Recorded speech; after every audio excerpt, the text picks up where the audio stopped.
বন্ধুরা কথাই বলে না জনগণের মার কেওড়া তোলা পার আজকে ঠিক সেটাই হয়েছে বন্ধুরা।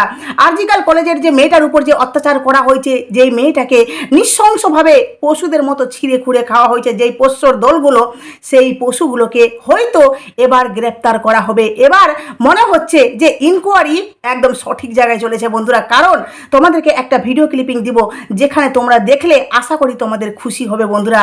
আমি জানি এই দেশের বা বলতে পারে পৃথিবীতে প্রত্যেকটা মানুষ এই ঘটনাটা মানে এত তাড়াতাড়ি গোটা পৃথিবীতে গোটা বিশ্বে ছড়িয়ে গেছে যে প্রত্যেকটা পুরুষ, প্রত্যেকটা নারী, ইভেন প্রত্যেকটা জনগণ চায় যে এই অপরাধীদের কঠোর থেকে কঠোরতম শাস্তি হোক বন্ধুরা।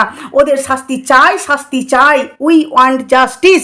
আমরা চাই যে ওই পশুদের এমনভাবে তাদেরকে শাস্তি দেওয়া হোক, আমি তো বলবো যে তাদেরকে ধরে জনগণের হাতে ছেড়ে দেওয়া হোক, যাতে জনগণ তাদেরকে কঠোর থেকে কঠোরতম শাস্তি দিতে পারে বন্ধুরা। কারণ একমাত্র জনগণই তাদেরকে মানে যেভাবে মেয়েটাকে কাতরায় কাতরায় মারা হয়েছে, যেভাবে মেয়েটাকে তরপায় মারা হয়েছে, ঠিক সেইভাবেই যেন এই জানোয়ারের দলগুলোকে মানে জনগণ শাস্তি দিবে বন্ধুরা, তাই না? তো তোমাদের সামনে একটা ভিডিও ক্লিপিং দেবো, যেখানে তোমরা দেখলে আশা করি তোমাদের ভালো লাগবে।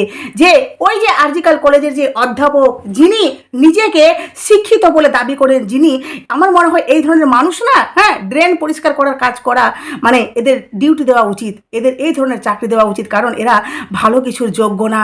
একজন ছেলে বা একজন মেয়ে যখন পড়াশোনা করে ডাক্তার হয়, তখন বাবা মার কত আশা থাকে তার কাছ থেকে, তাই না?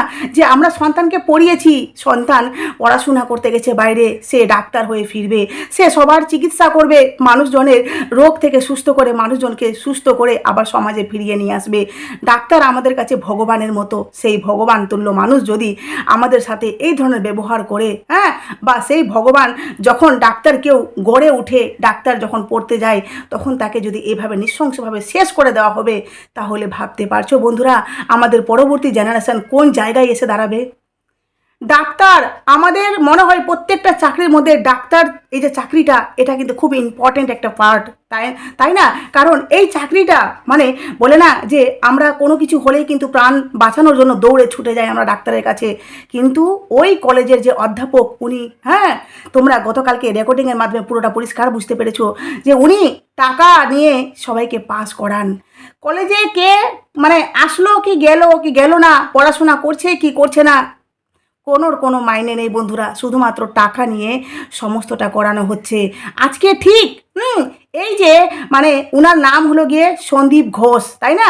এই মানুষটি, এই অভদ্র মানুষটিকে, হ্যাঁ, উনাকে ভদ্র বলবো না, অভদ্র বলবো, এই অভদ্র মানুষটিকে বারবার সিবিআই ফোন করছে, সিবিআই বারবার ডাকা হচ্ছে, কিন্তু উনি হাজিরা দিতে যাচ্ছেন না। এবার কি হয়েছে যে খেল জমে উঠেছে বন্ধুরা। সিবিআই উনাকে পাকড়াও করেছে, এক জায়গা থেকে তুলে নিয়ে উনাকে নিয়ে গেছে এবার জেরা করতে। এবার দেখা যাবে উনি নিজের তরফ থেকে কি বক্তব্য রাখেন ওখানে। কারণ উনি নিজেকে বাঁচানোর জন্য হাইকোর্ট অবধি গেছিলেন, কবচ খুঁজতে। আরে জানো না তোমরা যে ভূতে ধরলে আমরা কবচ মানে নিই সাধারণত তান্ত্রিকের কাছ থেকে, তাই না? উনি কিন্তু নিজেকে প্রোটেক্ট করার জন্য উনি কিন্তু হাইকোর্টে গেছিলেন। সেখানেও যখন নিজের কোনো সলিউশন পেলেন না, তারপরে উনি কিন্তু ওখান থেকে ঘুরে এসেছেন। উনি কিন্তু হ্যাঁ ডাইরেক্ট তারপরেও কিন্তু সিবিআইয়ের কাছে গিয়ে নিজেকে হাজির দেননি বা নিজে ওখানে হাজির হননি। কিন্তু সিবিআই তো তদন্ত জারি করে দিয়েছে। সিবিআই এবার বাধ্য হয়ে ওনাকে তুলে নিয়ে গেছে। এবার দেখা যাবে যে পরবর্তীতে উনি কি কৈফিয়ত দিচ্ছেন, সমস্তটা আমাদের সামনে আসবে। আমি তোমাদের কাছে অনুরোধ করব বন্ধুরা, প্রত্যেকটা ভিউয়ার্স, প্রত্যেকটা জনগণ জেগে উঠো, হোক প্রতিবাদ। বাংলাদেশে একটা আমাদের জলজন্ত উদাহরণ, ওখানে স্টুডেন্টরা কিভাবে নিজের অধিকারের জন্য নিজের জীবন দিতে পিছুপা হয়নি কিন্তু, তাই না? ওরা লড়াই করেছে, হ্যাঁ, মাঝখানে কিছু মানুষ ঢুকে এই যে গণভবন লুট করেছে, সেটা বলতে পারো তাদের মূর্খামির দল। তারা নিজের জন্য তারা বাংলাদেশের মান সম্মানটা হারিয়ে করেছে, কিন্তু কিছু স্টুডেন্ট তাদের উপর প্রাউড ফিল করছি। তারা কিভাবে হ্যাঁ মানে স্বাধীন করতে গিয়ে কিভাবে নিজেদের প্রাণ দিয়েছে আমরা দেখেছি সেই ভিডিও ক্লিপিংগুলো। ঠিক সেইভাবেই কিন্তু আমাদের রাজ্যে হতে চলেছে। এই যে জনগণ, এই যে মহিলারা এই যে মিছিলে নেমেছে, প্রত্যেকে প্রতিবাদ করছে। কারণ আজকে যদি আমরা প্রতিবাদ না করি, কালকে কিন্তু এই পোষ্যগুলোর দল আরও বেড়ে যাবে বন্ধুরা। আরও তারা নিজের লেভেল ক্রস করে আরও কিন্তু অন্যান্য মেয়ের উপর যখন তখন দিনে দুপুরে তারা অ্যাটাক করবে, সবার সামনে মেয়েগুলোকে রেপ করে তাদেরকে নৃশংসভাবে মেরে ফেলবে। আমাদেরকে জাগতে হবে। আমরা মেয়ে, আমরা নারী, আমরা সব পারি, তাই না? এক নারী শুধুমাত্র রান্নাবান্না না, দেখো আজকে নারীদের সংখ্যা, নারীরা প্রত্যেকে পথে নেমে গেছে, শুধুমাত্র মিছিল করছে। কেন? কারণ আমরা শাস্তি চাই, অপরাধীদের শাস্তি চাই, কঠোর থেকে কঠোরতম শাস্তি চাই।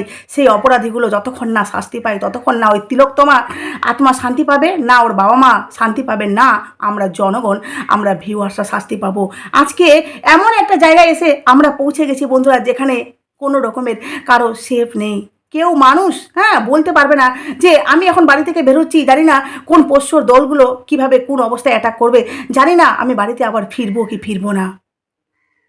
তো আমাদেরকে জেগে উঠতে হবে। যেই মেয়েটা আশা নিয়ে, যেই মেয়েটা কত স্বপ্ন নিয়ে ওই কলেজে পড়াশোনা করতে গেছিলো, ওই মেয়েটাকে আজকে শেষ করে দিল। ভাবতে পারছো, একটা ডাক্তার পড়াশোনা করে একজন ডাক্তার হতে গেছিলো, এক ডাক্তারকে আমাদের কাছ থেকে ছিনিয়ে নেওয়া হলো। তো চলো তোমাদের কাছে সেই ভিডিও ক্লিপিংটা দিচ্ছি, তোমরা প্রত্যেকে ভিডিও ক্লিপিংটা দেখো, আর তোমাদের কি মতামত অবশ্যই তোমরা কিন্তু কমেন্ট বক্সে বলবে। তোমরা কি চাও সবাই একটাই কথা লেখো, আর জাস্টিসটা অবশ্যই হ্যাশট্যাগ দিয়ে লেখো। We want justice, we want justice. আমরা প্রত্যেকে চাই যে ওই অপরাধীদের শাস্তি হোক, শাস্তি চাই আমরা, তাই না? তিলোত্তমার আত্মা এতেই শান্তি হবে বন্ধুরা। চলো ভিডিও ক্লিপিংটা দেখে নাও, আর অবশ্যই তোমাদের কিন্তু মূল্যবান মতামত দেবে, ঠিক আছে? চলো টাটা।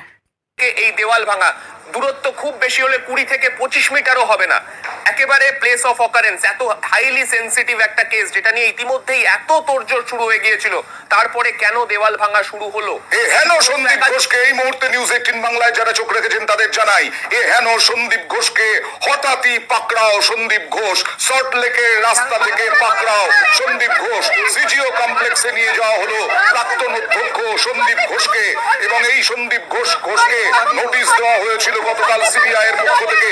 সেই নোটিশ তিনি মানেননি, হাজিরা দেননি। অর্পিতা, তোমার কাছে যাবো, যে পাকড়াও হলেন কিভাবে? দেখো, এই আরজিকরের প্রাক্তন অধ্যক্ষ সন্দীপ ঘোষ, দেখো আরজিকরের যে প্রাক্তন অধ্যক্ষ সন্দীপ ঘোষ, ইতিমধ্যে তাকে সিজিও কমপ্লেক্সে তাকে নিয়ে আসা হয়েছে। সিবিআই আধিকারিকরা তাকে রাস্তা থেকে তাকে পাকড়াও করে তাকে নিয়ে এলেন। কেন? তার কারণ হলো যে তাকে নোটিশ দেওয়া হয়েছিল, তাকে ফোন করা হয়েছিল, ইমেলের মারফতে যোগাযোগ করার চেষ্টা করা হয়েছিল, কিন্তু কোনোভাবেই তিনি কোনো রিপ্লাই করছিলেন না। তিনি নোটিশ অগ্রাহ্য করে তিনি চলে গেলেন হাইকোর্টে। সেখানে তিনি প্রোটেকশন বা তিনি রক্ষা কবচ তিনি পাওয়ার চেষ্টা করেছিলেন। সেখানেও যখন হলো না, সিবিআই আধিকারিকরা নোটিশে কিন্তু বারবার উল্লেখ করেছিলেন, কারণ এক্ষেত্রে এই ইনভেস্টিগেশন অত্যন্ত স্পর্শকাতর। ফলে এখানে সকলকেই কিন্তু এখানে সহযোগিতা করতে হবে, তাদের ভার্সন নিতে হবে, তাদের সেখানে বক্তব্য বা বয়ান রেকর্ড করতে হবে।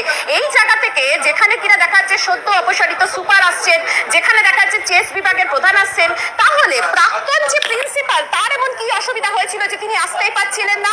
শেষ পর্যন্ত দিল্লির যে তদন্তকারী যারা সংস্থার যারা আধিকারিক, তারা কিন্তু সিদ্ধান্ত নেয় এবং এই সন্দীপ ঘোষকে সাথে কিন্তু তারা যোগাযোগের তারা চেষ্টা করে, এবং তারা সূত্র মারফত তারা খবর পেয়ে তারা সল্টলেক থেকে পাকড়াও করে সোজা তারা সিজিও কমপ্লেক্সে তারা নিয়ে তার মানে কি সন্দীপ ঘোষ তিনি তার কীর্তি যা যা রয়েছে তাতে গ্রেফতারির আশঙ্কা করছিলেন, সেই কারণে কি সিবিআই হাজিরা দিচ্ছিলেন না?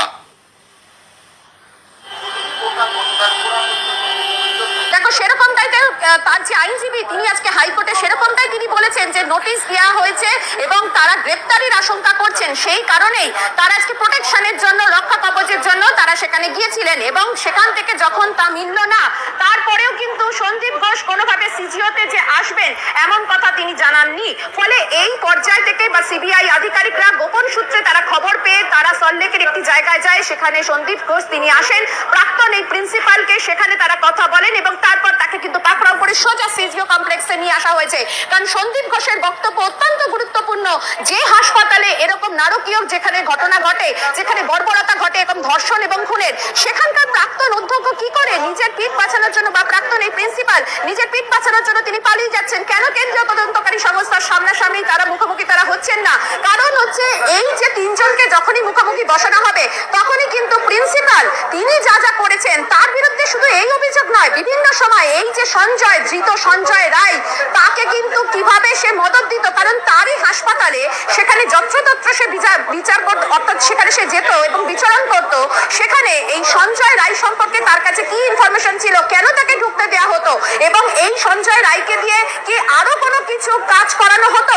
ওকে, বিভিন্ন সময় কিন্তু বিভিন্ন টেন্ডার সহ একাধিক যে দুর্নীতির যে প্রশ্ন আগে উঠেছিল সেই ওরিয়েন্টেড কি কোনো বিষয় রয়েছে? তা না হলে সঞ্জয় রায়ের মতন সামান্য একজন সিভিক সে কি করে ওই হাসপাতালে এতটা প্রভাব প্রতিপত্তি হতে পারে, প্রভাবশালী হতে পারে, এটাই সব থেকে বড় প্রশ্ন। আর এখন যেভাবে দেখছেন, যে ছবি দেখাবো এখন, সেই ছবি হচ্ছে ব্যতিক্রমী বলা যায়, যে আজকে বমাল ধরা পড়লেন সন্দীপ ঘোষ। যে ছবি আপনারা দেখছেন, সিজিও কমপ্লেক্সে নিয়ে আসা হয়েছে তাকে, এবং সল্টলেকের কোনো একটি জায়গা থেকে প্রাক্তন অধ্যক্ষ সন্দীপ ঘোষ, যার বিরুদ্ধে ভুরি ভুরি দুর্নীতির অভিযোগ আমরা দেখিয়েছিলাম, সেই সন্দীপ ঘোষ তিনি এই মুহূর্তে সিজিও কমপ্লেক্সে সন্দীপকে হাজিরা দিতে আগেই নোটিশ দেওয়া হয়েছিল। কিন্তু ব্যতিক্রমী ঘটনা হচ্ছে, এই রকম সিবিআই কাউকে নোটিশ দিচ্ছে, তিনি আসছেন না, হাজিরা এড়িয়ে যাচ্ছেন, তাকে বাড়ি থেকে নয় একেবারে রাস্তা থেকে পাকড়াও করলো সিবিআই। রাস্তা থেকে, সল্টলেকের রাস্তা থেকে পাকড়াও করে কিছুটা দূরত্বে